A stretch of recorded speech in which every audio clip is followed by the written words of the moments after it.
Crónicas Heavy.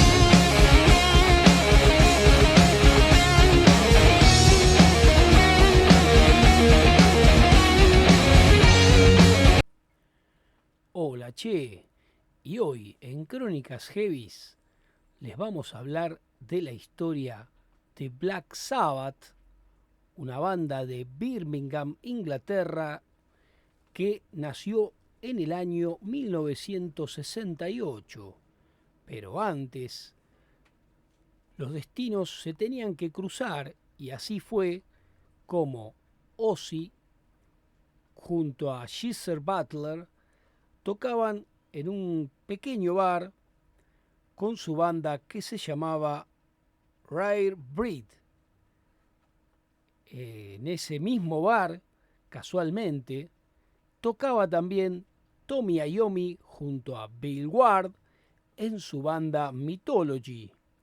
Ahí es donde empezaron a verse y a escucharse y un día se reunieron para formar lo que sería la banda padre del heavy metal. Cuando por fin se unieron los cuatro, sumaron también un guitarrista, Jimmy Phillips, y un saxofonista, y le pusieron a la banda The Polka Tulk Blues Company, que fue tomado de una compañía textil india. Después lo acortaron a Polka Tulk. Y luego la banda lo cambió por el de Earth y continuó como cuarteto, ya sin el guitarrista y el saxofonista. Ya Black Sabbath empezaba a tomar forma. Con el grupo Earth, los Black Sabbath tocaban versiones de Jimi Hendrix, Cream y Blue Cheer en clubes de Inglaterra, Dinamarca y Alemania.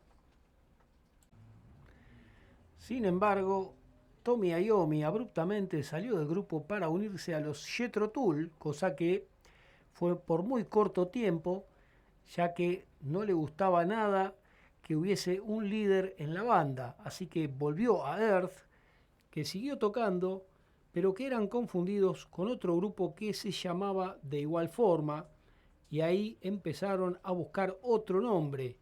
El verdadero nombre de Black Sabbath vendría por una película de terror que estaban dando en un cine de enfrente donde ellos ensayaban. Allí fueron Ozzy Osbourne y Geezer Butler a ver esa película. Era de Boris Karloff, y después de ver esta película, Geezer Butler tuvo una especie de visión en su cama, vio como una especie de oscura figura. ¿Qué pasaba? Ahí nomás empezó a escribir la letra de una canción llamada Black Sabbath, inspirada en un ocultista y en una versión una visión que había tenido Butler sobre una figura negra, haciendo uso, sin ser conscientes de ello, del tritono, conocido también como el intervalo del diablo. El sonido siniestro y las oscuras letras de la canción empujaron a la banda en una dirección más oscura. Y el verdadero sonido de Black Sabbath se lo daría finalmente un accidente que tuvo Tommy Iommi en una empresa donde cortaba metales, ironías del destino, donde perdió la primer falange de su dedo mayor e índice, y justamente con los que tocaba el diapasón. Parecía que todo había terminado para Tommy Iommi, ya que esos dos dedos eran fundamentales para tocar las cuerdas de la guitarra.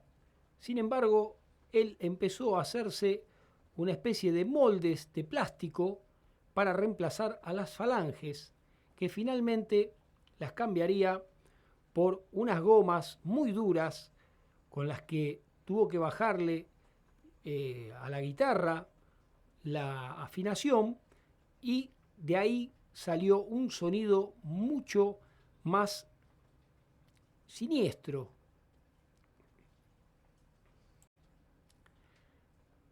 Para usar estos moldes que reemplazaban a las falanges, tuvo que destensar sus cuerdas, lo que le daba a la guitarra un sonido mucho más oscuro, dando nacimiento al heavy metal sin quererlo, siendo un accidente.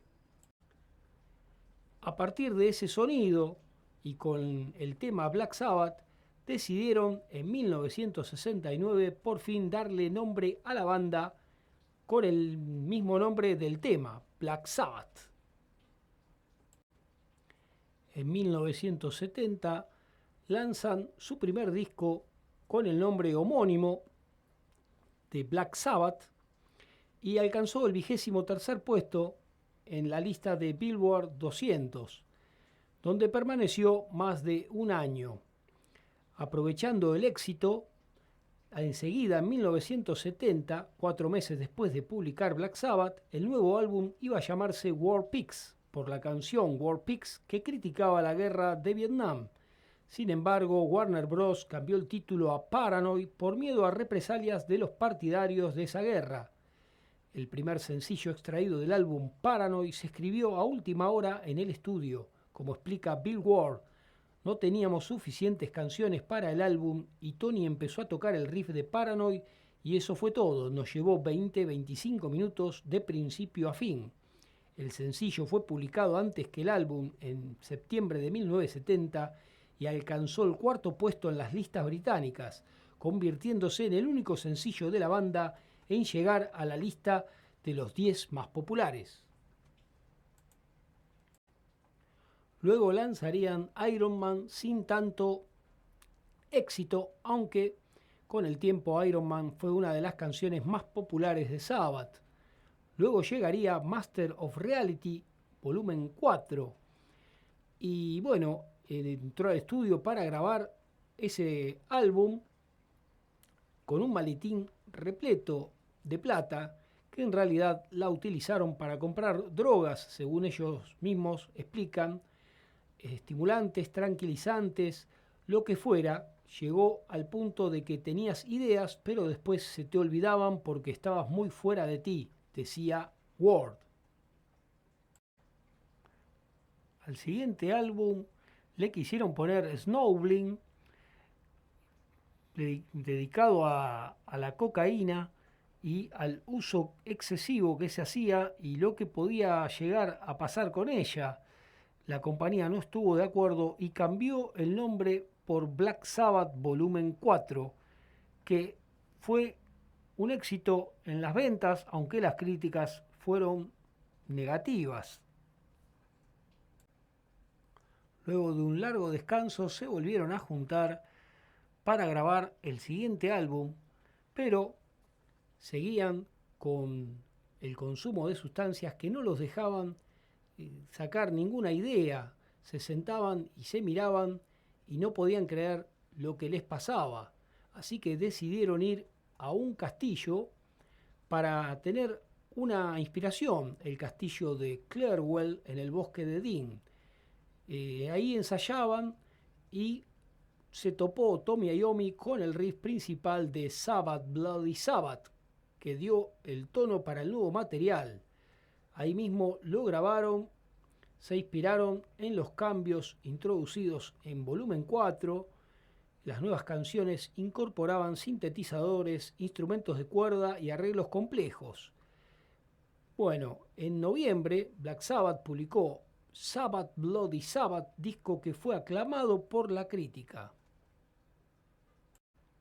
En 1975 se volvieron a juntar para grabar el disco Sabotage, que la crítica afirmó que Sabotage no es solo el mejor álbum de Black Sabbath desde Paranoid, puede que sea el mejor de todos.